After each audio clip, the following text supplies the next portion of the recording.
प्यारी नयनतारा। बहुत समय पहले की बात है। एक सुंदर हरा भरा जंगल था। उसका नाम था चांदवन। वहाँ हरियाली छाई रहती थी, फूल खिले रहते थे, नदियाँ मीठा संगीत बहाती थी और नदियों के आसपास बहुत सारे फूल भी लगे थे, जो कि देखने में बहुत ही सुंदर लगते थे। और वहाँ पर पक्षियों की चहचहाहट गूंजती थी। उसी जंगल में एक प्यारी परी रहती थी, जिसका नाम नयनतारा था, जिसका स्वभाव बहुत ही अच्छा था। नयनतारा के पंख चमकते थे। वह आकाश में उड़ती तो लगता आसमान में रोशनी बिखर रही है। वह फूलों को संवारती थी और पेड़ों को पानी देती थी, जिससे पेड़ और फूल हरे भरे रहते थे। और नयनतारा बीमार जानवरों का देखभाल भी करती थी, जिससे सभी जानवर नयनतारा को खूब प्यार किया करते थे। और नयनतारा बच्चों की भी बहुत मदद किया करती थी तथा उन्हें हंसाती थी, जिससे बच्चे बहुत खुश रहा करते थे। और वो नयनतारा परी को खूब प्यार भी किया करते थे, और जिस वजह से चांदवन बहुत खुशहाल था। फिर एक दिन अचानक सब बदल गया। फूल मुरझा गए, नदियाँ सूख गईं, पक्षी उड़कर चले गए, पूरा जंगल उदास हो गया। नयनतारा बहुत परेशान हुई। वह जल्दी जल्दी जंगल के सबसे पुराने और समझदार पेड़ वटवृक्ष बाबा के पास पहुंची। उसने पूछा, बाबा, जंगल को क्या हो गया है? वटवृक्ष बाबा बोले, पास के पहाड़ से एक काली छाया आई है। वह दुख और डर फैलाती है।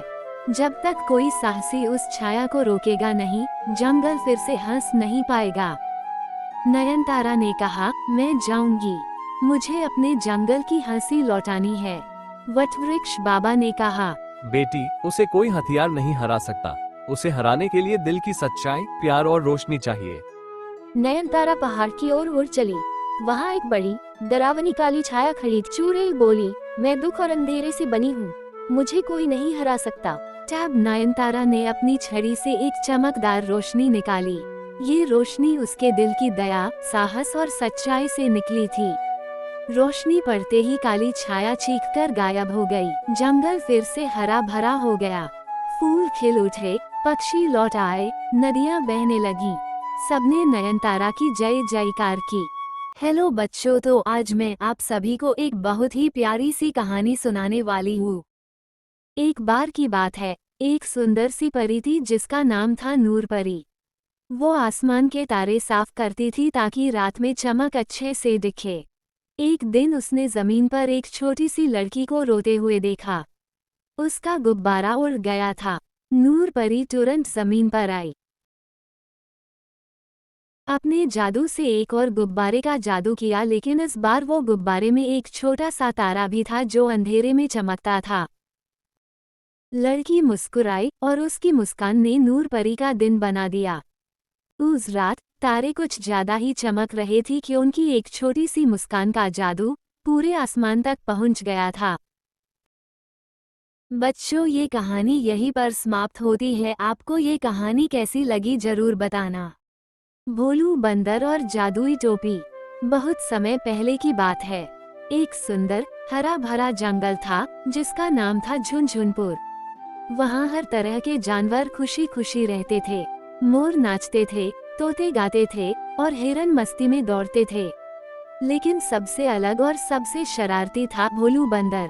भोलू दिन भर उछल कूद करता रहता था। भोलू दिन भर उछल कूद करता, पेड़ से पेड़ झूलता और कभी कभी अपनी मस्ती में दूसरों को तंग भी कर देता। सब उसे पसंद तो करते थे, मगर उसकी शरारतों से थोड़ा परेशान भी रहते थे। एक दिन भोलू आम खाने के चक्कर में बहुत दूर पेड़ों तक चला गया। तभी उसे जमीन पर कुछ चमकता हुआ दिखा। वह झट से नीचे कूदा और देखा, वहाँ एक पुरानी चमचमाती टोपी पड़ी थी। जैसे ही उसने टोपी को उठाया और सिर पर रखा, भोलू बहुत खुश हो गया और एक रहस्यमय नीली रोशनी चारों तरफ फैल गई। फिर टोपी से एक आवाज आई, मैं हूँ जादुई टोपी, जो भी मुझे पहनेगा वो दिन में 3 बार किसी भी जानवर का रूप ले सकता है। भोलू खुशी से झूम उठा। उसने तुरंत कोशिश की। सबसे पहले वह चिड़िया बना और आसमान में उड़ने लगा। फिर हाथी बन गया और बड़े बड़े पेड़ों को हिला दिया। और आखिर में खरगोश बनकर लंबी छलांगे लगाने लगा। अब तो भोलू रोज टोपी पहनता और अलग अलग जानवर बनकर मस्ती करता। मगर धीरे धीरे उसकी मस्ती शरारत में बदल गई। वो कभी शेर बनकर सबको डराता, कभी सांप बनकर सबके पीछे फिसलता। जंगल के सभी जानवर परेशान हो गए।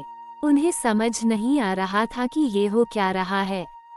एक दिन भोलू ने सोचा, क्यों न मैं आज इंसान बन जाऊं।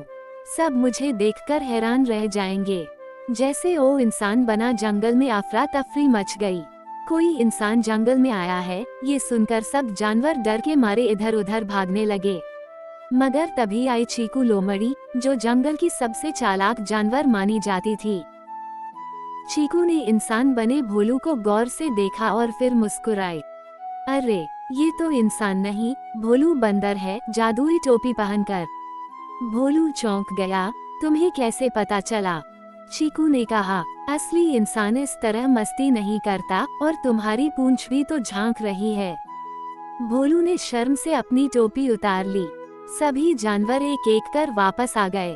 भोलू ने सबके सामने सिर झुका लिया और बोला, मुझे माफ कर दो दोस्तों। मैंने सोचा था मैं सबको हंसा रहा हूँ, पर मैं तो डर पैदा कर रहा था। मैं वादा करता हूँ कि अब से इस टोपी का इस्तेमाल सिर्फ अच्छे कामों के लिए करूँगा। चीकू ने हंसते हुए कहा, अच्छा तो फिर इस टोपी से बच्चों के लिए नाटक करो, बीमार जानवरों की मदद करो और सबको खुशी दो। और भोलू यही करता, वह सबकी मदद करता है, जिससे जंगल के सभी जानवर अब भोलू को ज्यादा पसंद करने लगे थे।